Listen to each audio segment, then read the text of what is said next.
In this video, I'm going to demonstrate using PostTrans to manipulate bill of materials in Sage 200. This is the second video of two. This one actually has bill of materials with version control on. You should watch the first one because it explains more of how to manipulate the actual items. So what is PostTrans? Well, it's an Excel add-in which allows data extraction into Excel and thus can be edited within Excel and then updated, any changes posted back to Sage. Of course, new data can easily be added by adding rows, which we'll see in the demonstration in a second. And of course, that data could have come in from a CSV file as well. Everything is validated using Sage business rules as it's imported. So everything says if it's been entered into the system. And of course, we can manipulate labor, tools, machines, operations, and create new stock items, etc. using the power of PostTrans amongst a myriad of other things. Okay, so let's see it in action. Let's go to our help window to access our example template. So I'm going to type BOM in. You can see here we have an example where it says bill of material versions. Now what that does is it gives me access to the kind of the top level, the list of bill of materials. Would I like help? I'm not going to view the help, but of course always useful for a first timer. So this has given me access to this list of bill of materials here. Let's just refresh it slightly. So let's just press extract and that will pull that list through. I just want to pull it through just to show you on the screen. Here we can apply extra criteria relating to its stock criteria. Now if you've watched the first video you wouldn't have seen this because this extra criteria is particular to version control. So what we can do here is we can say, oh, I just want to pull through all my new versions, obsolete, etc. Or the one that's the highest version number. Well, I'm going to pull through everything. So we can see here we've got our list of BOMs and we can see their status and we can also see their version number. So A means active, N means new.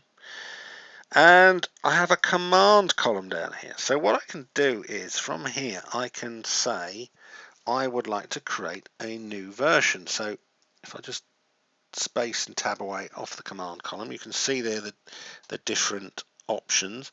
So I can put an N in there and create a new version simply by importing. Now you see that says active 01. I'm just going to press import and just give me a warning.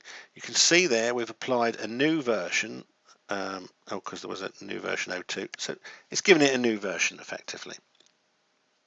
Well, that's all very well, but that's at that level. You would probably use this really on the bill of material items. So let's use that for this item here, BS Arizona.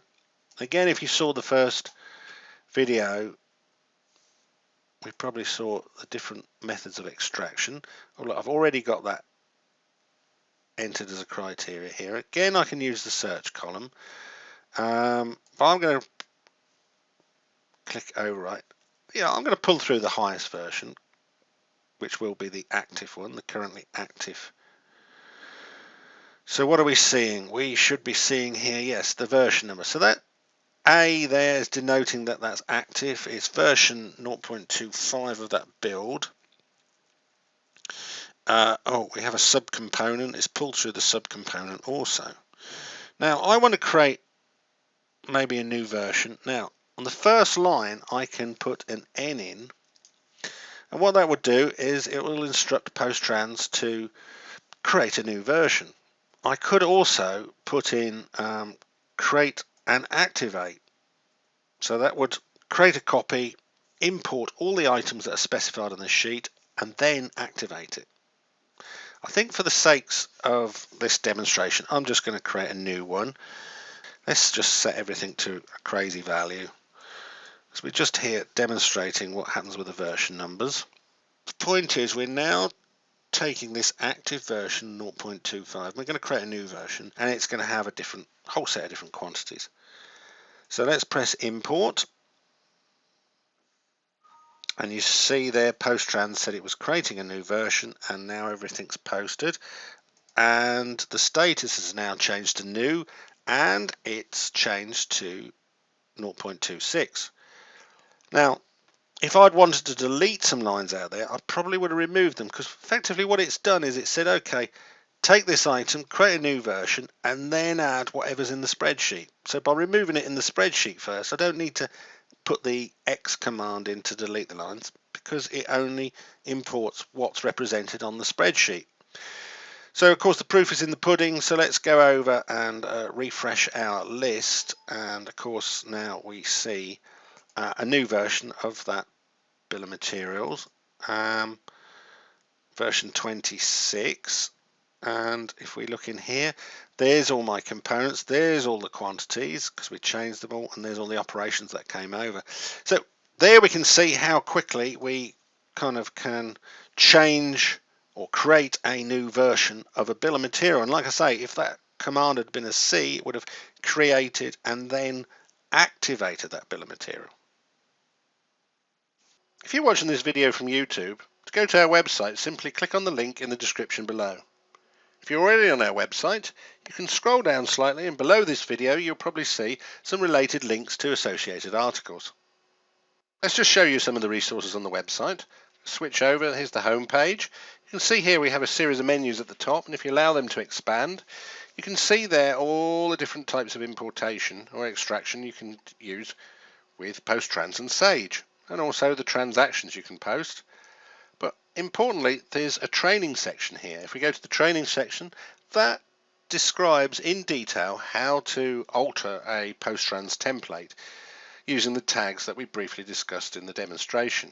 Also on the website is a blog which you can subscribe to, and I thoroughly recommend that, so then you can learn of new functionality and uses of PostTrans, because each of these articles maybe hones in on a particular function, a particular tag, or a particular way of using the product to do a particular job. For instance, expanding bill of materials on an order, code searching, protecting templates, importing CSV files, pricing, managing VAT, order currency, you name it, it's all in there.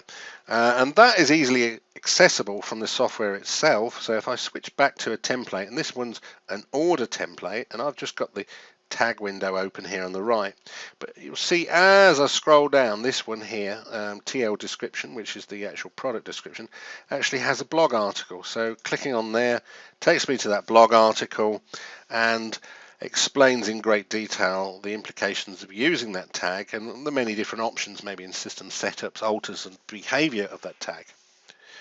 So hopefully that will help. Also we have the help button itself on the button bar, which takes you to kind of a context sensitive help, and also takes you to the training page, which explains how to manipulate and alter that template. And in addition to all that, of course, we have these blue help buttons here, which are easily accessible. They're also in the setup windows within PostTrans. So again, that takes you to a blog article. For instance, this one's about making the cursor follow a certain path. That will then take you to that article and explain how you customize that individual functionality. So there, I hope you've seen many different functions and online resources that we provided you to enable you to customize PostTrans to create a template to help you or your customers. So I thank you very much for watching this video.